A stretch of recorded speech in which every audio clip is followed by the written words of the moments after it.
고린도전서 15장 20절로 26절 말씀 제가 봉독하겠습니다. 만일 그리스도 안에서 우리의 바라는 것이 다만 이 세상의 삶뿐이면 20절입니다. 그러나 이제 그리스도께서 죽은 자 가운데서 다시 살아나사 잠자는 자들의 첫 열매가 되셨도다. 사망이 한 사람으로 말미암았으니 죽은 자의 부활도 한 사람으로 말미암는도다. 아담 안에서 모든 사람이 죽은 것 같이 그리스도 안에서 모든 사람이 삶을 얻으리라.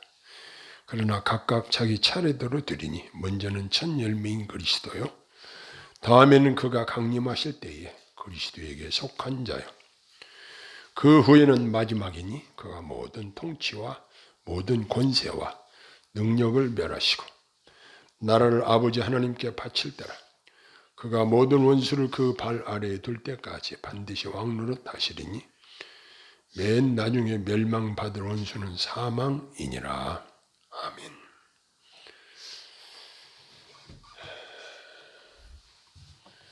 요즘 전염병으로 하루에도 수백 명씩 사망한다는 통계 보고를 우리들이 듣고 보아서 알고 있습니다. 장례식장이 10,000원이 되었다는 소식도 듣게 됩니다. 사람들이 가장 두려워하는 것이 바로 이 죽음입니다. 이 죽음의 문제를 어떻게 해결할 수 있을까요? 마귀가 예수님을 십자가에 못 박아 죽이고 자기들이 승리했다고 쾌재를 불렀습니다. 예수님이 만일 부활하시지 못했다고 한다면 실패자로 인생을 마무리한 자로 이렇게 사람들에게 알려져 있을 것입니다. 그러나 예수님께서는 3일 만에 다시 살아나셨습니다. 제자들에게 보이시고 500여의 형제들과 여러 사람들에게 보이시고, 제자들 중에서는 예수님이 다시 살아나셨다 이야기하는데도 믿지 못하는 도마 같은 자에게도 내 손에 못자국을 만져보고 내 옆구리에 창자국을 만져보고 믿음 없는 자가 되지 말고 믿는 자가 되라, 이렇게 말씀하시고 부활하신 신령한 몸을 보여주시고 믿음을 주셨습니다. 구약 성경에 보면 첫 열매는 하나님께 드려지는 것을 말하는데, 추수한 곡식이든 과일이든 가축의 초태생이든 하나님 것으로 여기고 하나님께 드려야 했습니다. 왜 이렇게 처음 난 것마다 하나님께 드려야 했는가 하면, 이 세상 모든 것이 하나님께 속한 것이라는 일종의 신앙 고백적인 차원에서 하는 행동이었습니다. 사실 이 세상에 있는 모든 것이 다 하나님의 것입니다. 그래서 그 중에 처음 난 것을 하나님께 드리도록 해서 그것을 통해서 모든 것을 다 드리지 않아도 마치 다 받으신 것처럼 하나님 편에서 인정해 주시는 것입니다. 이러한 원리로 사도 바울은 로마서 11장 16절에 이렇게 말씀을 하십니다. 제사하는 처음 익은 곡식가루가 거룩한 즉 떡덩이도 그러하고 뿌리가 거룩한 즉 가지도 그러하니라 라고 했습니다. 이렇게 첫 열매란 이미 모든 것이 거룩하게 되고 하나님이 받으심직한 것이 되었음을 강력하게 상징하는 것입니다. 여러분, 이 과일 이름이 무엇인 줄 아십니까? 뭐죠? 천혜향이라고 해요. 귤보다 좀 더 비싸고 귀한 이 천혜향 이 열매인데, 이 천혜향 열매가 처음에 심어놓고 처음에 이 천혜향이 열리고 나면 다음에 또 여기에 감이 열릴까요? 오이가 열릴까요? 다음 해에도 역시 천혜향이 열립니다. 왜 그럴까요? 처음 열매 맺는 걸 보고 이 천혜향이 맺히면 내년에도 천혜향이 맺히겠구나 이렇게 알 수 있는 거예요. 따라서 예수님이 죽은 자의 첫 열매가 되셨다. 이 말은 바로 주 안에 있는 모든 성도들이 이미 부활의 능력과 생명을 가지고 있음을 말해 주는 것입니다. 예수님만 부활하고 내가 부활하지 못하면 축부활이라고 할 필요가 없죠. 이것이 예수님의 부활 사건이 지니는 가장 중요한 의미인 것입니다. 예수님이 부활의 첫 열매가 되셨으니 주님께 붙어 있는 나 역시 예수님처럼 부활할 것이다. 오늘 본문에도 이렇게 나와 있죠. 23절을 보니까 그러나 각각 차례대로 드니 먼저는 첫 열매인 그리스도요 다음에는 그가 강림하실 때에 그리스도에게 속한 자요 그랬습니다.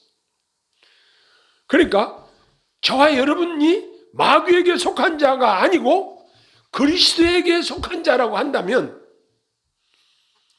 주님이 부활의 첫 열매가 되셨듯이 우리도 그와 같이 부활하리라는 사실을 증거하고 있는 것입니다. 만일 예수님만 부활하시고 우리가 부활하지 못한다면 얼마나 불행한 일입니까? 그러나 우리는 실제로 십자가에 죽지도 않고 부활한 경험을 가지고 있지 않지만 예수님의 부활 사건으로 말미암아 부활의 능력과 부활 생명을 내 몸에 지니고 있는 것입니다. 이것은 너무나도 중요한 사실입니다. 이 부활신앙을 가진 성도님들은 사망의 음침한 골짜기로 다닐지라도 두려움이 사라지고 용기를 얻게 되는 것입니다. 21절에 보니까 사망이 한 사람으로 말미암았으니 라고 기록하고 있습니다. 창세기 2장 17절에 보니까 하나님이 아담에게 엄중하게 경고하신 말씀이 나오는데 선악을 알게 하는 나무의 실과를 먹지 말라 내가 먹는 날에는 정녕 죽으리라 이렇게 경고를 하셨어요. 이 첫사람 아담이 하나님의 경고의 말씀을 무시하고 불순종함으로 모든 인류에게 죽음이 찾아왔습니다. 그런데 이제 죽은 자의 부활도 한 사람으로 말미암아도 완전히 새로운 반전이 일어났어요. 앞에서 한 사람 아담의 범죄로 말미암아 모든 인류에게 사망이 찾아왔다고 한다면 그런데 한 사람 예수 그리스도의 부활하심으로 말미암아 우리에게도 부활이 임하는 이 대표성의 원리로 바울 사도는 이 부활장인 고린도서 15장에서 아주 우리가 알아듣기 쉽게 설명해 주고 있는 것입니다. 고린도서 4장 14절에 바울 사도는 이렇게 이야기를 했습니다. 주 예수를 다시 살리신 이가 예수와 함께 우리도 다시 살리사 너희와 함께 그 앞에 서게 하실 줄을 아노라 그랬습니다. 예수님을 살리신 하나님이 예수님과 함께 우리도 다시 살리셔서 하나님 앞에 서게 하실 줄을 안다, 믿는다 이렇게 말하고 있습니다. 오늘 22절에 보니까 아담 안에서 모든 사람이 죽은 것 같이 그리스도 안에서 모든 사람이 삶을 얻으리라 그랬습니다. 아담 안에서 모든 사람에게 사망이 왕노릇하고 그 앞에 굴복했지만 이제 그리스도 안에서 모든 사람이 삶을 얻으리라고 약속하고 있습니다. 인류의 죽음이 모두 아담 안에서 이루어졌듯이 우리의 부활 역시 연합의 원리에 의해서 그리스도 예수 안에서 반드시 이루어진다는 사실입니다. 즉 예수님으로 말미암아 부활 생명이 가능하게 된 것이고 이 얼마나 놀라운 은혜입니까? 그런데 모든 사람이 생명이 부활로 나오는 것이 아닙니다. 오직 그리스도 안에 있는 자만이 생명의 부활로 나오게 된다는 사실입니다. 그래서 여기 보면 그리스도에게 속한 자만이 생명의 부활로 나오게 된다는 사실입니다. 즉 예수 그리스도를 믿어서 그리스도 안에 있는 자들만이 이 생명의 부활을 얻게 된다는 사실입니다. 이제 25절에 기록을 보면은 그가 모든 원수를 그 발 아래 둘 때까지 반드시 왕노릇 하시리니 그랬습니다. 이제는 예수님이 왕으로 통치하시고 간섭하시고 주님이 주도하심으로 이끌어 가신다는 사실입니다. 이렇게 주님이 왕으로 이 세상을 다스리십니다. 이제 우리 주님을 나의 삶의 현장에서 왕으로 모시고 그분이 나를 주장하시게 해야 하는 것입니다. 여러분 한번 가정을 해볼까요? 내가 죄를 지어서 사형수가 돼가지고 며칠 아니면 사형 집행을 받아서 사형장에 이슬로 사라지는 사람이다. 이렇게 가정을 해봅시다. 그런데 대통령이 사면을 해줬다. 석방이다. 그렇다고 한다면 얼마나 기쁘겠습니까? 우리는 첫사람 아담 안에서 모두가 다 죄의 싹슨 사망이라는 그 법칙 아래서 다 죽음으로 영원한 지옥 형벌을 받을 수밖에 없는 불쌍한 자들이었습니다. 그런데 예수님이 부활의 첫 열매가 되심으로 우리도 예수님과 같이 부활하게 하셨다는 사실입니다. 하나님께서 사면해 주신 것입니다. 그리스도 안에서 우리를 사면해 주신 것이고 예수님 때문에 우리를 사면해 주신 것입니다.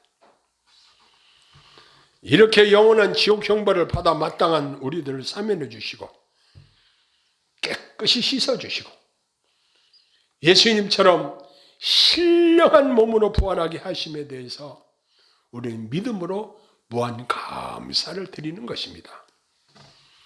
자, 그러면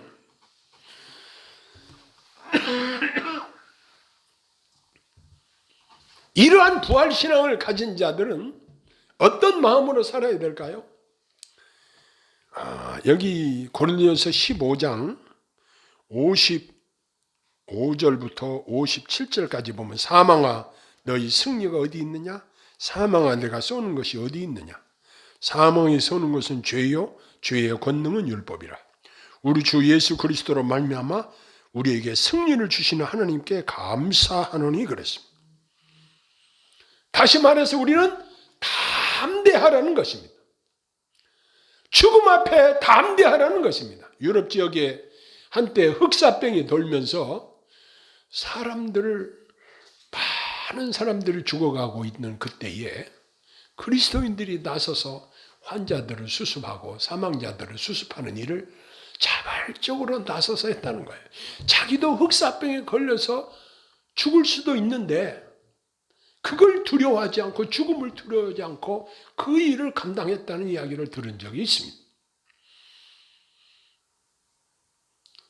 우리는 사탄이 죽음으로 우리를 위협한다고 할지라도